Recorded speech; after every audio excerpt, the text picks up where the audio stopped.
Hello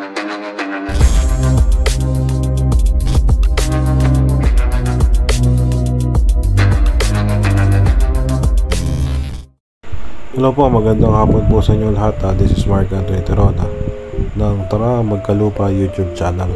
So nandito po tayo ngayon sa Alfonso, Cavite. So kung mapapansin nyo guys, nandito po tayo ngayon sa along Barangay Road po siya. Yan, along Barangay Road. So ito po yung pinaka right of way nya. Papasok po tayo sa loob. So may no-offer po rito na bungalow split type. Yung unang kita ko po sa kanya, akala ko kasi bungalow. Pero nung tinignan ko po yung pinakalikod niya, pagtingin ko po ay 2-story. Pero nung pinasok ko po yung pinakaloob ng property, pumasok ko sa loob, umakyat po ako sa second floor, nalaman ko na split type lang pala po siya. Kaya siya po ay bungalow split type. Ayan po. So as you can see po, makikita nyo yung ano niya, yung pinakabakod. Yan, yung may fence na siya, tapos meron siyang ano, pinaka gate. Yan, yung gate po niya ay sliding na. Yan po. So dito naman po sa pinaka kanan, mapapansin nyo na talagang binakuran na talaga yan, yung pinaka buong lugar. So pumasok na po tayo sa loob, no. Yan.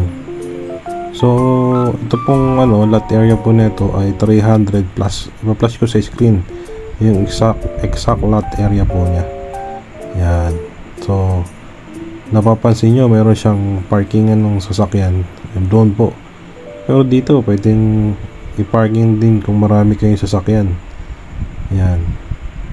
Tapos i-check po natin yung pinakagilid. So ito po ay single detached po, no? Bungalow split type single detached. Yan, kasi meron pa siyang sobrang lupa sa both sides ng kanyang property. Yan. Tapos dito sa likod, ito yung kinakwento ko po sa inyo kanina. Yan po. So pagtingin ko kanina, yan, nakala ko 2-story kasi mataas eh. Yun pala split type siya. So dito naman sa gilid, tinaniman nga nila yan, no? Meron ng papaya. Yan, meron another na bakante na lupa pa. So meron silang water tank, no? Nakita natin katabi ng comfort room. Yan. So dito naman sa likod, meron siyang dirty kitchen. Yan po, yan. So kaya po nila binibenta to kasi magmamigrate na daw po sila papunta ng Canada. So ito po ay rush sale. So yan, yung tinuro ko kanina, yan po yung meron siyang access papasok sa loob. So ito po yung pinaka ano, comfort room sa tapat ng carport. Yan.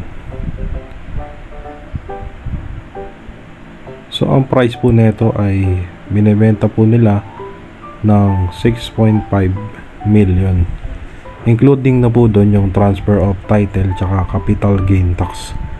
So kaya sabi nga nila break even na nga lang daw yung nagastos nila rito eh, sabi ng may-ari. So yan po, no, nakapansin nyo, maganda yung pagkakagawa ng kanilang tirahan. So papasok na po tayo sa loob. Yan. So ito yung pinakasala. Yan. So ito po, pagpasok po natin, ang bungad agad nila na ginawa yung pinaka dining area. Yan. Tapos paglakad po natin doon, another dining area ulit. Yan. Katabi ng ano, sink or kitchen. Kanina nakita nyo po yung dirty kitchen sa ano, labas. So nakita nyo, naka-tiles na ano yung flooring. Yan.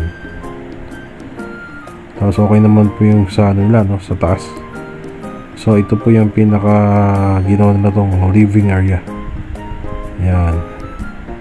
So tinanong ko pala po yung may-ari, no, kung kasama na yung gamit. Nang sabi nila sa akin, ano daw po, kung ano nakikita nyo rito na movable, yun daw ay kukunin daw nila. So kung hindi nila makuha kagaya ng mga built-in cabinet, yun po yung may iwan. So ito po yung unang kwarto sa pinaka ground floor niya, no? Yan. Actually malaki po ito malaking size, big size na kwarto dito sa baba. Yan. So dito naman sa side, ito yung pinaka pangalawang kwarto, pero check muna natin tong comfort room. Yan, sa ground floor. Yan. So check natin, no? Bubuksan natin to. Yan, nakita nyo, yan na po yung pinaka meron siya shower saka heater. So hindi ko na po na videoan masyado, so pasensya na po. Dito naman sa pangalawang kwarto, yan, sa ground floor. So alin man dito daw po na movable, hindi including sa price. So yung mga cabinet, built-in cabinet, yan, makasama na ho yan sa sa mismong binibenta. Yan, so try po natin umakyat sa sa second floor, yung pinaka split type niya.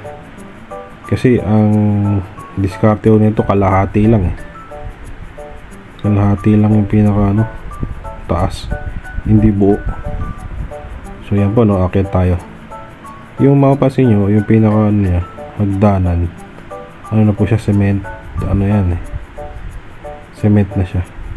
Ganun din po sa flooring sa pinaka split type sa second floor. Yan, dito sa pabungad, ginawa lang storage room to, malaki rin to pwedeng gawin pa tong another na kwarto. Kasi hindi nila nilagyan ng pintuan. Yan. Pero dito sa yan, naka-tiles na. So ito daw yung sinasabi nila na pinaka master's bedroom. Yan, ito. Yan, ito yung pinaka master's bedroom. So kung mapapansin nyo, kalahati lang yung second floor, kaya tinawag tong split type. So dito may another CR ulit. Yan. Tapos may shower. So meron ditong 2 bedroom sa pinaka split type nya.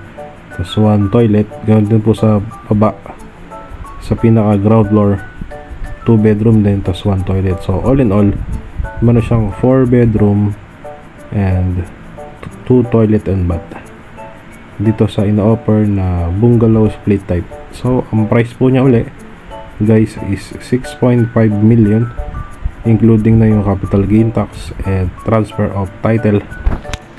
Yan po dito sa price. Ang lot area pala po nito ay 375 square meter. Ipa-flash ko po sa screen para magka-idea po kayo.